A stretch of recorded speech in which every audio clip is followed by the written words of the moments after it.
우리 오늘 볼 성경은 사사기죠. 이 사사기는 이스라엘 백성들이 하나님 앞에 부르짖을 때에 하나님께서 응답해 주시고 구원자를 보내주시고 그리고 이스라엘을 구원해 주셨다 하는 그런 내용이 담겨 있는 성경이죠. 오늘 우리가 보게 되는 이 드보라라는 여인도 그 구원자 중에 한 명이 되겠습니다. 사사기에 나타나는 사사들을 이렇게 살펴보면 공통적인 것, 좀 재미있는 것 하나를 발견할 수 있어요. 오늘 우리가 드보라를 보는데요. 드보라 앞에 나오는 사사들이 있어요. 3명인데 누구냐 하면 온니엘 그리고 에훗과 삼갈이라는 사람입니다. 이 온니엘을 제외하고 에훗과 삼갈은 공통점이 있습니다. 이 에훗은 성경에 보면 왼손잡이라고 그렇게 기록되어 있죠. 그런데 원래는 보면 오른손을 쓰지 못하는 오른손에 장애를 가지고 있는 그런 의미가 있어요. 그래서 이 에훗은 장애를 가지고 있는 사람입니다. 삼갈이라는 이 사사는 소모는 막대기로 이스라엘을 구원합니다. 즉 다시 말하면 그 사람은 군인이 아니라 그냥 농사짓는 그런 사람이었다는 이야기죠. 오늘 드보라는 여인입니다. 여성. 그 당시에 그렇게 중요하지 않았던 사회에서 큰 역할을 하지 않았던 여성이 오늘 사사예요. 이것을 살펴보면 이 사사라는 사람들은 이스라엘을 구원할 만한 특별한 무언가를 가지고 있지 않았던 사람들입니다. 드보라 뒤에 나오는 사사들도 마찬가지입니다. 기드온이 등장하는데요. 여러분 아시는 것처럼 기드온은 아주 급장이죠. 기드온 뒤에 나오는 입다라는 사사도 있습니다. 이 사람은 출생 신분이 엄마가 기생, 즉 창녀였습니다. 입다 뒤에 나오는 사사인 삼손. 삼손은 율법을 어기기를 밥 먹듯이 하는 사람이죠. 나실인이라 그렇게 칭함을 받았지만 한 번도 나실인의 그런 모습을 보여주지 않았던 사사, 그가 바로 삼손이죠. 그래서 이 사사들의 면면을 보면 이스라엘을 구원해낼 만한 그런 능력이나 어떤 특별한 힘을 가지고 있지 않은 사람들, 그 사람들을 하나님은 불러서 사사로 세우셨어요.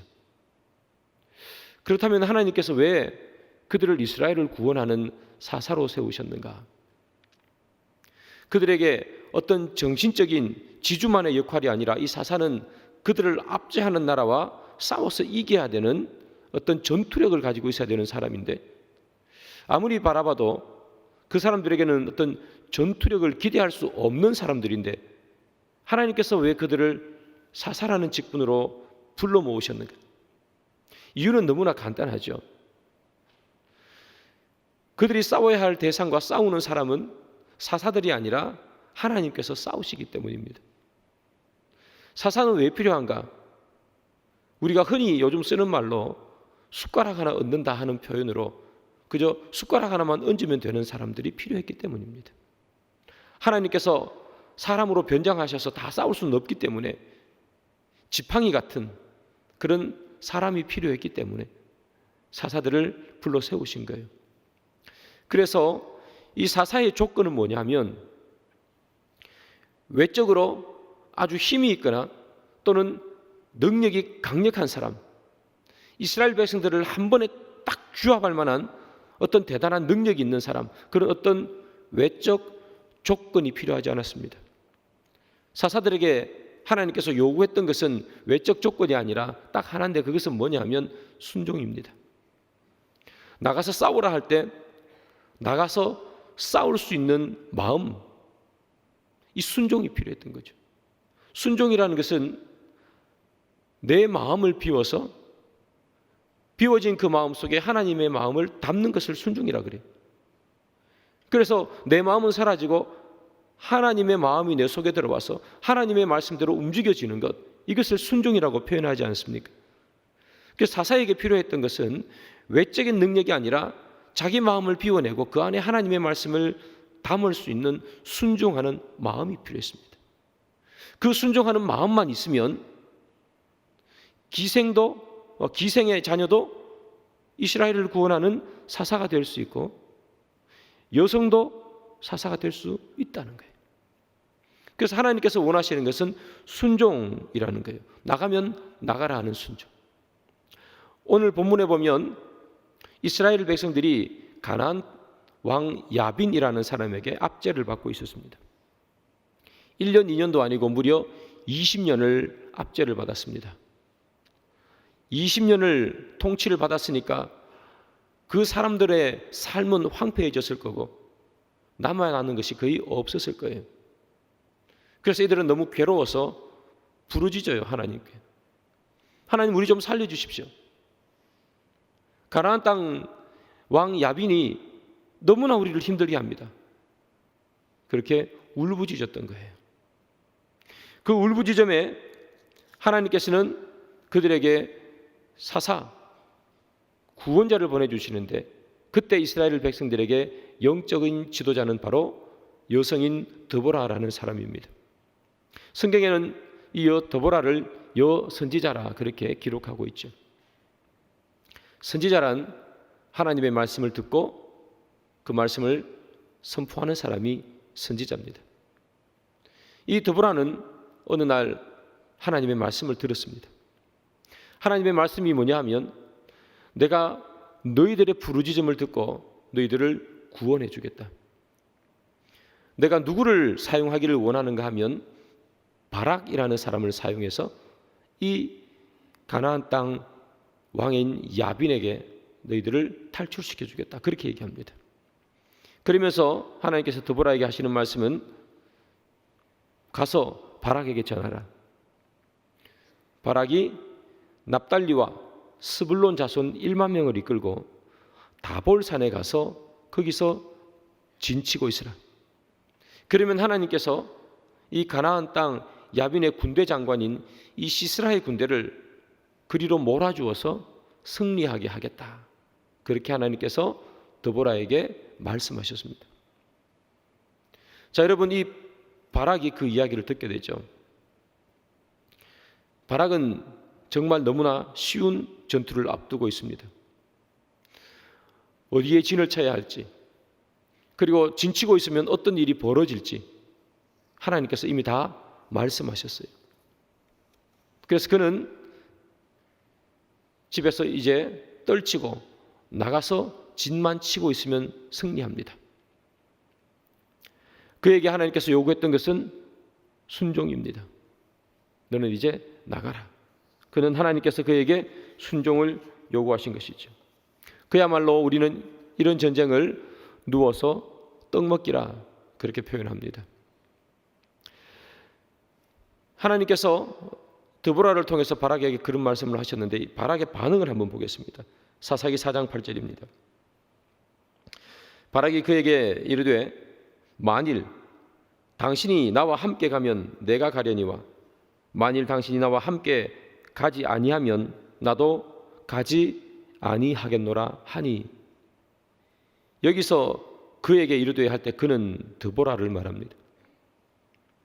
바락이 무슨 얘기를 하는가 하면 드보라, 당신이 나와 함께 전투에 임하면 그러면 내가 다볼산에 1만 명을 이끌고 가겠습니다. 그러나 당신이 이 전쟁에 참전하지 않으면 나는 못 나가겠습니다. 그렇게 이야기하는 겁니다. 이 바락이라는 사람은 오늘 방금 읽었던 그 문장을 보면 전투하기를 피하지는 않았습니다. 그러나 그는 조건을 달죠. 드보라가 나와 함께 전쟁터에 가면, 이렇게 얘기합니다. 이 바락을 보면 참 신기한 게 하나 발견됩니다. 뭐냐 하면 하나님께서 드보라를 통해서 말씀을 주셨죠. 그런데 이 바락은 드보라에게 말씀을 주신 하나님을 믿는 게 아니라 하나님의 말씀을 전달한 드보라를 의지한다는 거예요. 그게 바락의 참 신기한 점입니다. 드보라도 하나님에게 의해 말씀을 받았기 때문에 전달한 거죠. 그러면 누구를 믿어야 합니까? 드보라에게 말씀을 전해준 하나님을 믿어야 되는 거죠. 그런데 이 바락은 그 하나님을 신뢰하는 것이 아니라 말씀을 전하고 있는 드보라를 의지하는 거예요. 여러분, 그렇게 해서 만약에 전투에 나갔다고 생각해 보시기 바랍니다. 납달리와 스불론 지파에서 차출되었던 1만 명, 그 사람은 바락을 보면서 대단한 장군이라고 말하지 않았겠습니까? 전쟁에서 승리했죠. 어떻게 그 시스라 같은 대단한 군대를 이길 수 있느냐? 야빈은 철병가가 900대나 되는데 지금 이 시스라의 군대와 이스라엘 군대는 이 전력 차이는 압도적으로 이스라엘이 전력으로 약하죠. 1만 명이나 되는 사람이 이 바락을 보면서 그의 용기와 그의 믿음을 아마 칭찬했을 거예요. 그런데 알고 보니까 이 바락은 하나님을 신뢰하지 않았다는 거죠. 겉으로 보면 어때요? 군사를 이끌고 나가서 전쟁에서 승리했어요.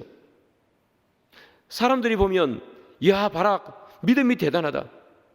어떻게 하나님 말씀 한마디만으로 철병가가 900대나 있는 야빈의 군대, 그 시스라의 이 군대를 이길 수가 있는가? 겉으로 보면 그렇게 보이지만 그러나 속으로 보면 그런 대단한 믿음의 장수도 아니고 대단한 믿음을 가지고 있던 사람도 아니었다는 거예요. 겉으로 보면 하나님을 믿고 전투에 나간 것 같지만 속을 쳐다보면 하나님을 믿고 나간 것이 아니라 드보라를 의지해서 나갔다는 거예요. 겉으로 보는 것과 속으로 보는 것이 너무 다른 것이죠. 겉으로 보기에는 열심히 믿음 생활하고 있는 것 같지만 속으로 하나님을 신뢰하지 아니하고 환경과 조건을 따지고 그렇게 신앙생활하고 있는 바락인 것이에요. 그래서 저는 이 바락의 이 신앙생활을 이렇게 표현하고 싶습니다. 절반의 신앙, 절반의 인생이다. 바락은 딱 절반이에요. 드보라가 전쟁터에 가면 나도 가겠습니다. 안 가면 나도 안 가겠습니다. 간다는 것도 아니고 안 간다는 것도 아니고 하나님께서 바락에게 원하시는 것은 뭐라고 그랬습니까? 순종이지요. 하나님께서 다 만들어 놓았습니다. 너는 거기 가서 그냥 총칼만 들고 있으라. 하나님께서 바락에게 원하는 것은 순종인데 바락은 딱 절반만 순종합니다. 드보라가 가면 내가 출정할 것이고 안 가면 안 가겠습니다. 이 바락의 믿음을 보면 절반의 믿음, 또 이렇게 표현할 수 있겠죠. 조건부 믿음. 가면 가고 안 가면 안 가고. 절반의 믿음과 그리고 조건부 믿음. 하나님께서 기뻐하시는가? 이 절반의 믿음, 조건부 믿음은 사람이 볼 때에는 믿음이 좋은 것 같지만 하나님이 볼 때는 믿음이 없는 거예요. 여러분, 성경에서 이스라엘 백성들이 전쟁에서 승리하는 경우가 있죠. 그때는 언제나 전적인 순종에 있을 때에 승리했어요. 하나님께서 모세에게 말하지 않습니까? 너는 저기 산 위에 올라가서 손 들고 있으라. 손 들면 이기는 거예요. 그래서 모세가 올라가서 손 들었지 않습니까? 너희는 여리고성을 그저 돌기만 하여라. 그냥 순종해서 돌지 않습니까? 순종하면 승리하는 거예요. 아무리 전력차가 약해도 순종하면 승리하는 것이 이스라엘의 전쟁의 방식이에요. 그런데 아무리 전력차가 뛰어나도 불순종하면 지는 것이 또 이스라엘 백성들의 전쟁의 특징이에요. 아이성 전투, 그 전투에서는 이스라엘의 군대가 압도적으로 강력했어요. 그런데 순종하지 않지 않습니까? 아간 때문에 지는 거죠. 그래서 이스라엘은 언제나 승패는 어디에 달려 있는가 하면 순종하느냐 순종하지 않느냐예요. 전략을 잘 세우냐, 강력한 군인이 있느냐, 위대한 장수가 있느냐가 아니라 순종하느냐 순종하지 못하느냐로 승패가 결정되는 것이 이스라엘의 전쟁이란 말이에요.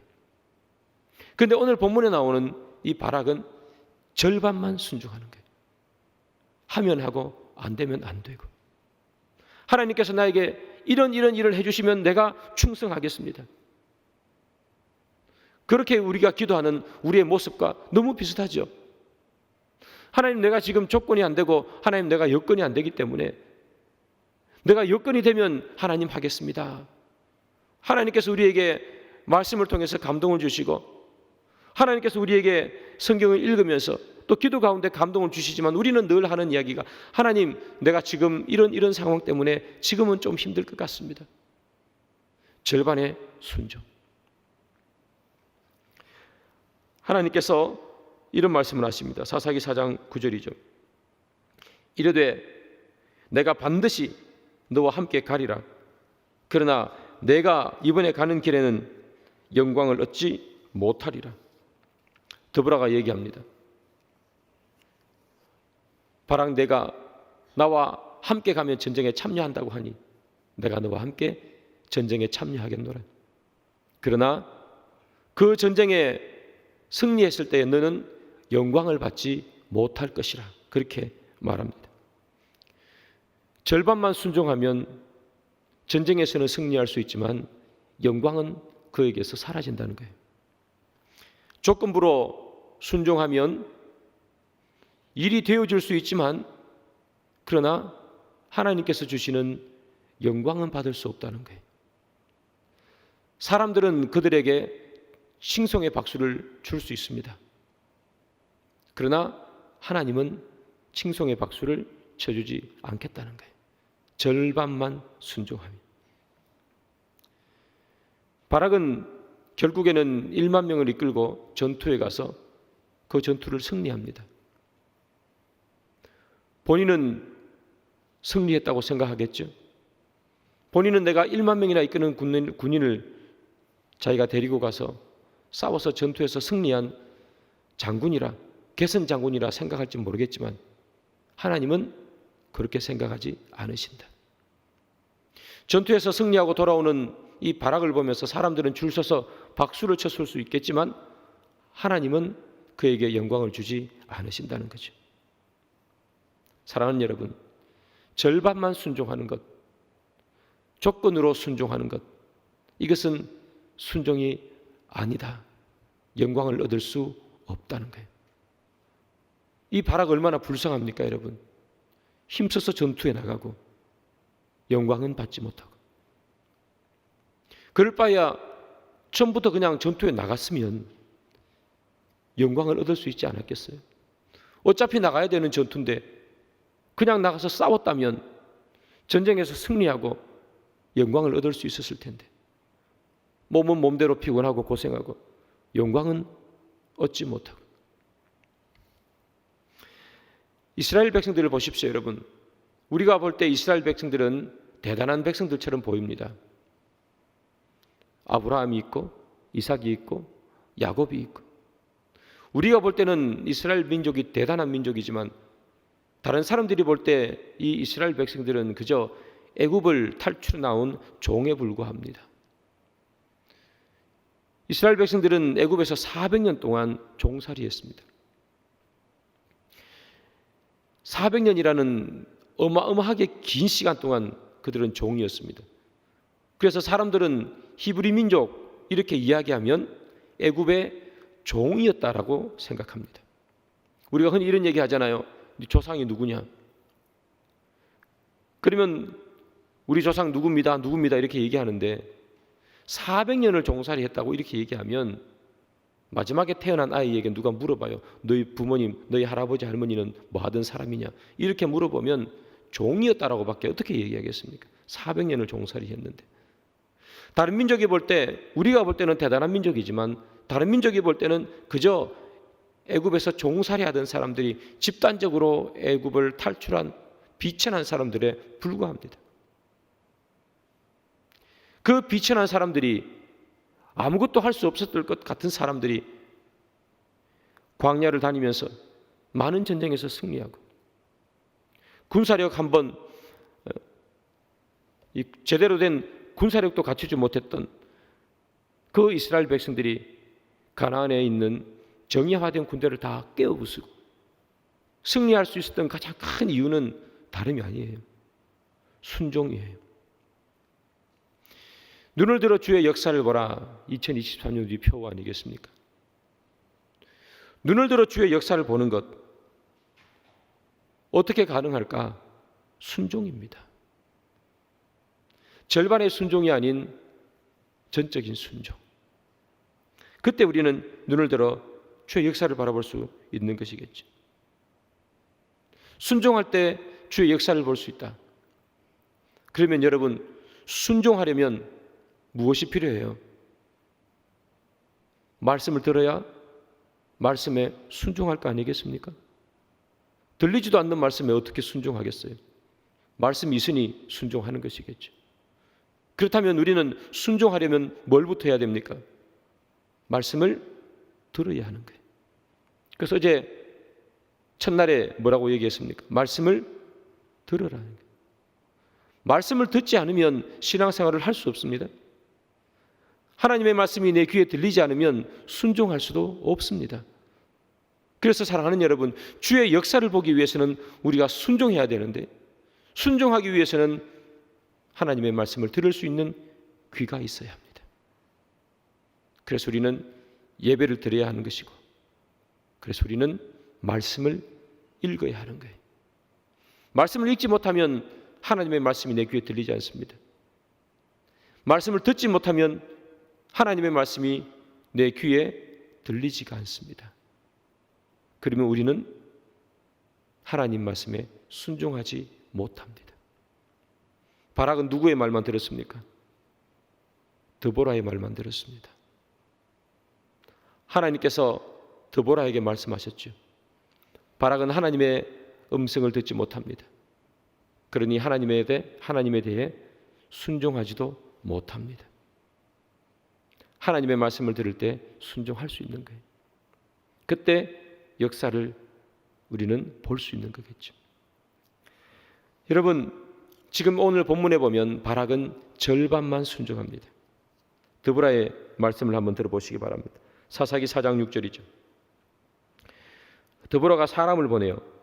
아비노함의 아들 바락을 납달리 게데스에서 불러다가 그에게 이르되, 이스라엘의 하나님 여호와께서 이같이 명령하지 아니하였었느냐? 너는 납달리 자손과 스불론 자손 10,000명을 거느리고 다볼 산으로 가라. 드보라가 하는 말이 뭡니까? 하나님께서 명령하지 않았느냐? 그 말은 무슨 말이죠? 순종하라는 얘기. 하나님이 명령하셨으니 들으면 된다는 거예요. 순종하면 된다는 거죠. 드보라를 움직이는 힘은 하나님의 명령이었습니다. 그러나 바락은 누구의 명령을 따라 움직입니까? 드보라의 명령을 따라 움직입니다. 누구의 명령을 받느냐, 누구의 목소리를 듣느냐 하는 것은 그 사람의 움직임을 만들어냅니다. 하나님의 음성을 들으니까 순종해서 나갈 수 있습니다. 사람의 말을 들으니까 절반만 순종합니다. 그래서 우리는 누구를 통해서 하나님께서 말씀하시더라는 이야기를 들을 것이 아니라 여러분이 하나님의 말씀을 들어야 합니다. 제가 전해주는 말씀도 여러분들이 유튜브나 기독교 TV나 많은 목사님들이 여러분들에게 말씀을 전해주시지요. 여러분들이 그를 통해서 듣는 말씀도 너무나 소중합니다. 그러나 여러분들은 1대1로 하나님을 만나시는 경험이 있어야 해요. 내가 1대1로 하나님을 만나지 못하면 우리는 늘 절반만 순종할 수 있습니다. 바락처럼 말이죠. 그래서 우리는 기도해야 하는 것이고 여러분 스스로 말씀을 읽으셔야 하는 겁니다. 그때 하나님께서 나에게 들려주는 나에게 들려주시는, 누구를 통해서 나에게 들려주시는 말씀이 아니라 나에게 들려주시는 그 말씀을 우리가 마음속에 들려올 때, 그때 명령하면 나갈 수 있는 순종의 은혜를 경험하는 거죠. 바락은 늘 조건이었습니다. 절반만 순종했습니다. 전쟁에서 승리했지만 그에게 다가올 수 있는 영광은 하나도 없었습니다. 바락이 절반만 순종하기에 그에게는 영광이 돌아가지 않았어요. 그러면 그 영광은 누구에게 돌아가는가? 오늘 본문 뒤에 나오는 본문이지만 전투에서 이 시스라는 바락의 군대에게 지고 맙니다. 시스라는 도망을 갔습니다. 그리고 도망간 그 집에 있는 한 여인, 야엘이라는 여인입니다. 야엘이라는 여인에게 살해되고 맙니다. 누가 알았겠습니까?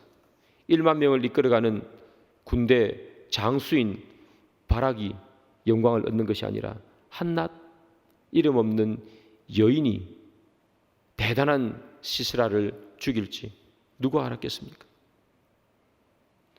우리가 하나님 앞에 순종하지 않으면, 전적으로 순종하지 않으면 바로 이런 일이 일어나는 겁니다.